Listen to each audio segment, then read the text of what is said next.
Hi friends, നമുക്കിന്ന് ring not എങ്ങനെയാണ് ചെയ്യുന്നതെന്ന് നോക്കാം കേട്ടോ. അതിനായിട്ട് ഞാനിവിടെ അത്യാവശ്യം ഹോള് വലുപ്പമുള്ള നീഡിലാണ് കേട്ടോ എടുത്തേക്കുന്നത്.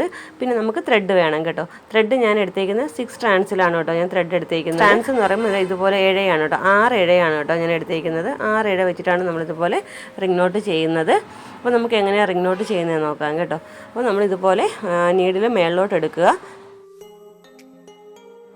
നീഡിൽ ഇതുപോലെ മേളിലോട്ട് എടുത്തു കഴിഞ്ഞാൽ പതിയെ വേണം കേട്ടോ 2 പ്രാവശ്യം നീഡിലേക്ക് ത്രെഡ് റൊട്ടേറ്റ് ചെയ്തെടുക്കാനായിട്ട്.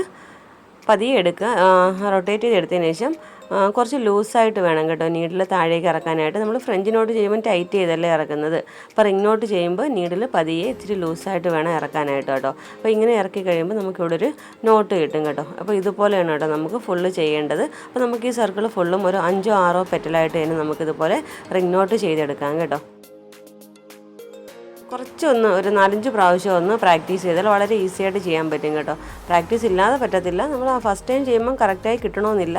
അപ്പോൾ നിങ്ങൾ എന്ത് ചെയ്യണം, ഇതുപോലെ കുറഞ്ഞ ത്രെഡ് എടുത്താൽ മതി കേട്ടോ. ഡോളിയോ റിംഗോളിയോ അങ്ങനെയുള്ള ത്രെഡ് എടുത്ത് ഒരു വൈറ്റ് ക്ലോത്തിൽ ഇതുപോലെ റിങ് ഫിക്സ് ചെയ്തിട്ട് ഒന്ന് ചെയ്ത് പഠിക്കുക കേട്ടോ. ബിഗിനേഴ്സിനെ ഉദ്ദേശിച്ചിട്ടാണ് പറയുന്നത്. ഒരു 5-6 പ്രാവശ്യം ഇങ്ങനെ പ്രാക്ടീസ് ചെയ്യുമ്പോൾ നമുക്കത് കറക്റ്റായിട്ട് കിട്ടും കേട്ടോ. അപ്പോൾ നമുക്ക് പ്രാക്ടീസ് ഉണ്ടെങ്കിൽ മാത്രമേ ഇത് റിംഗ് നോട്ട് ചെയ്യാൻ പറ്റുള്ളൂ കേട്ടോ. ഇച്ചിരി നമുക്ക് ചെയ്ത് പ്രാക്ടീസായി കഴിഞ്ഞാൽ നമുക്ക് വളരെ ഈസി ആയിട്ട് ചെയ്യാൻ പറ്റുന്നൊരു വർക്കും നമുക്ക് ഫസ്റ്റ് ടൈമിൽ ചെയ്യുമ്പോൾ ഇച്ചിരി ടഫായിട്ട് തോന്നും കേട്ടോ.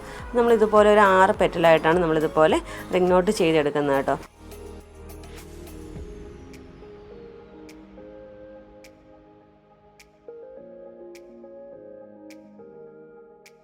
അപ്പോൾ റിംഗ് നോട്ട് ചെയ്തെടുത്ത് കഴിഞ്ഞാൽ മിഡിൽ നമുക്ക് വേണമെങ്കിൽ ഒരു ഗോൾഡൻ ബീഡ് വെക്കാം, അല്ലെങ്കിൽ വൈറ്റ് ബീഡ് വെക്കാം, അല്ലെങ്കിൽ നമുക്കൊരു ഫ്രഞ്ച് നോട്ട് ചെയ്ത് കൊടുക്കാം കേട്ടോ. അപ്പോൾ ഈ വർക്ക് എല്ലാവരും ഒന്ന് ട്രൈ ചെയ്ത് നോക്കുക കേട്ടോ. കഴിഞ്ഞ ക്ലാസ്സിൽ നമ്മൾ ഇതുപോലെ വുവൺ റോസ് ചെയ്യുന്നത് എങ്ങനെയാണെന്ന് കാണിച്ചു. അപ്പോൾ ഇന്ന് നമ്മൾ ചെയ്യുന്ന റിംഗ് നോട്ടാണ് കേട്ടോ. ഇതിൽ വളരെ സ്ലോയിൽ ഡീറ്റെയിൽ ആയിട്ട് കാണിക്കുന്നുണ്ട്. അപ്പോൾ എങ്ങനെയാണെന്ന് വെച്ചാൽ നോക്കിയിട്ട് കണ്ട് പഠിക്കുക. ഇന്നത്തെ വീഡിയോ ഇഷ്ടപ്പെട്ടു യൂസ്ഫുൾ ആണോ ചാനലൊന്നും മറക്കാതെ സബ്സ്ക്രൈബ് ചെയ്യുക കേട്ടോ. Thanks for watching.